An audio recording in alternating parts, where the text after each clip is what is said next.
मेरे प्यारे बच्चों, हम यहाँ पर 35th क्वेश्चन की बात कर रहे हैं और हमको इस क्वेश्चन में इसका ए पार्ट हम देख रहे हैं। क्वेश्चन बिगिन है, find the shortest distance between line L1 and L2 given by. L1 हमारे पास गिवन है, r vector is equal to i के प्लस 2 जे के माइनस 4 के, ये हमारे पास उसका कोई इनिशियल पॉइंट है, plus lambda is equal to 4 i के प्लस 6 जे के प्लस 12 के। सेम एज इट इज हमारे पास में R2 L2 भी गिवन है।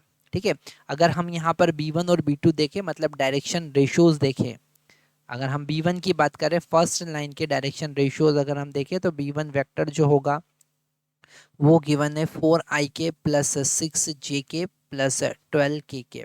ठीक है, अगर हम यहाँ से 2 कॉमन लेते हैं, है ना, 2 कॉमन ले सकते हैं यहाँ से, तो हमको मिलेगा 2 × 2 i के प्लस 3 जे के प्लस 6 के। ठीक है, सेम एज इट इज़ अगर हम पोजीशन डायरेक्शन रेशियोज देखें सेकंड लाइन के, तो हमको ये म्यू का जो कोफिशिएंट है वो मिलेगा, मतलब 6 i के प्लस 9 जे के प्लस 18 के हमको मिल रहा है। ठीक है, तो यहाँ पर हम अगर 3 कॉमन ले लेते हैं तो 3 × 2 i के प्लस 3 जे के प्लस 6 के मिला, मतलब ये दोनों लाइन पैरेलल है। हम लिख सकते हैं दोनों का डायरेक्शन रेशियोज जो है वो इक्वल प्रोपोर्शन में है। ठीक है, तो हम लिख सकते हैं L1 and L2, line L1 and L2 are parallel to each other, parallel to each other, दोनों एक दूसरे के पैरेलल है। अब अगर हमको दो पैरेलल लाइन के बीच का शॉर्टेस्ट डिस्टेंस फाइंड करना है तो हम क्या करेंगे, है ना, जैसे हमारे पास में एक लाइन ये है L1 और दूसरा लाइन है L2। ओके, इस पर कोई पॉइंट A1 हमारे पास प्रेजेंट है और यहाँ पर कोई पॉइंट A2 हमारे पास प्रेजेंट है और दोनों का डायरेक्शन सेम है।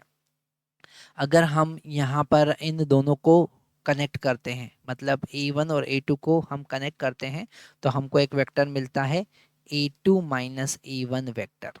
ठीक है, इन दोनों को मिलाने वाला, पर हमको यहाँ से ये परपेंडिकुलर डिस्टेंस फाइंड करना है।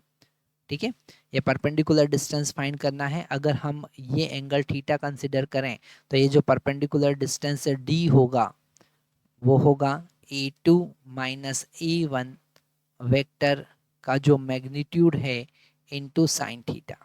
ठीक है, और साइन थीटा फाइंड करने के लिए हम क्या करेंगे, हम क्रॉस प्रोडक्ट का यूज़ करेंगे। ठीक है, तो यहाँ पर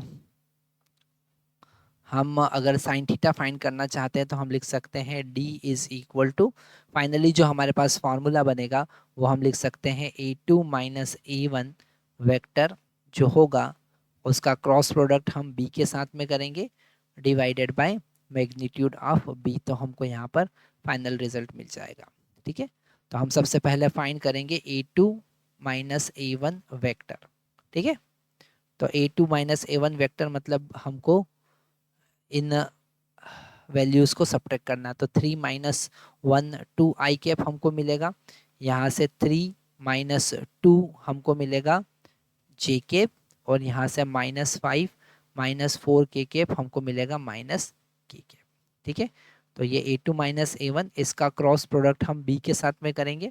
ठीक है, मतलब कि हम क्रॉस प्रोडक्ट करेंगे 2i प्लस 3j प्लस 6 के साथ।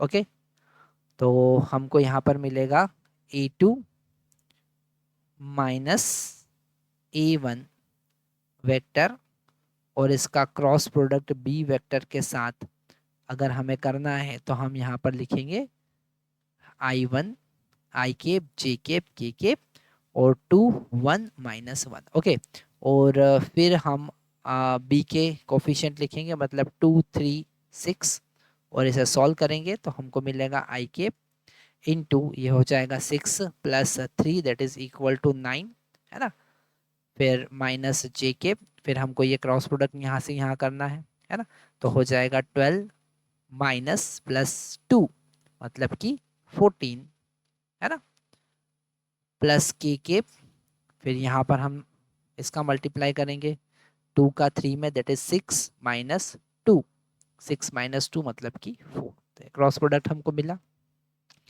अब यहाँ पर वैल्यू पुट करेंगे तो हमें B का मैग्नीट्यूड भी निकालना पड़ेगा, तो यहाँ पर b का मैग्नीट्यूड हम इधर निकाल लेते हैं। मैग्नीट्यूड ऑफ b कितना होगा, वो होगा 4 + 9 + 36 मतलब कि 7।